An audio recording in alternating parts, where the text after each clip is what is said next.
ನನ್ನ ಹೆಸರು ಮಂಜು ಕುದುರಿಮೂತಿ. ರಾಜಾಂಗಣವು ಪ್ರಾಚೀನ ವಿಜಯನಗರದ ಅರಸರ ಮುಖ್ಯ ಚಟುವಟಿಕೆಯ ಕೇಂದ್ರವಾಗಿದೆ. ಇದರ ಬಗ್ಗೆ ನನ್ನದೇ ಆದ ಸ್ವಂತ ಬರವಣಿಗೆ ಮತ್ತು ವಿಡಿಯೋ ರೂಪದ ಚಿತ್ರಕಲವನ್ನು ಮಾಡಿದ್ದೇನೆ. ತುಂಬಾ ಇಂಟ್ರೆಸ್ಟಿಂದ ವಿಡಿಯೋ ಇದೆ, ಹಾಗಾಗಿ ಪೂರ್ತಿ ವಿಡಿಯೋ ನೋಡಿ. ರಾಜಾಂಗಣ ಎತ್ತರವಾದ ಪ್ರಾಕಾರದಿಂದ ಸುತ್ತುವರಿಯಲ್ಪಟ್ಟಿರುವ ರಾಜಾಂಗಣವು ಪ್ರಾಚೀನ ವಿಜಯನಗರದ ಅರಸರ ಮುಖ್ಯ ಚಟುವಟಿಕೆಯ ಕೇಂದ್ರವಾಗಿದೆ. ಈ ಆವರಣವನ್ನು 3 ದ್ವಾರಗಳಿರುವ ಎತ್ತರವಾದ ಗೋಡೆಗಳಿಂದ ರಕ್ಷಿಸಲಾಗಿದೆ. ಮಹಾನವಮಿ ದಿಬ್ಬವನ್ನು ತಲುಪಲು ಈಶಾನ್ಯದಲ್ಲಿ ಮೆಟ್ಟಿಲುಗಳ ರಚನೆಯಿದೆ.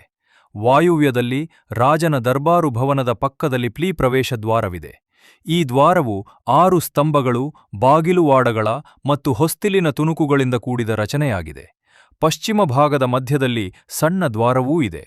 ಆವರಣದ ಗೋಡೆಯ ಹೊರಗೆ ಸೊಗಸಾಗಿ ಕೆತ್ತಿದ ಏಕಶಿಲೆಯ ಬಾಗಿಲು ಹಾಗೂ ಗಾರೆಯಂತ್ರದೊಂದಿಗೆ 2 ಕಂಬಗಳಿವೆ.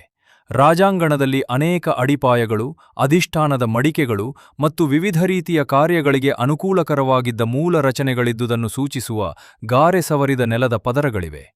ಈ ಆವರಣವು ಪುಷ್ಕರಿಣಿಗಳು, ಬಾವಿಗಳು, ನೀರಹರಿಗಳು ಮತ್ತು ತೂಬುಗಳನ್ನು ಒಳಗೊಂಡ ಸಂಕೀರ್ಣ ಸ್ವರೂಪದ ನೀರಿನ ವ್ಯವಸ್ಥೆಗೆ ಗಮನಾರ್ಹವಾಗಿದೆ.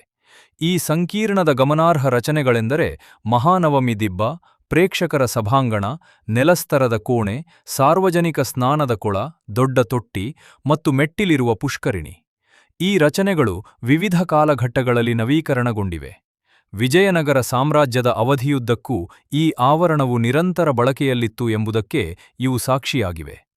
ರಾಜಾಂಗಣ ಎತ್ತರವಾದ ಪ್ರಾಕಾರದಿಂದ ಸುತ್ತುವರಿಯಲ್ಪಟ್ಟಿರುವ ರಾಜಾಂಗಣವು ಪ್ರಾಚೀನ ವಿಜಯನಗರದ ಅರಸರ ಮುಖ್ಯ ಚಟುವಟಿಕೆಯ ಕೇಂದ್ರವಾಗಿದೆ.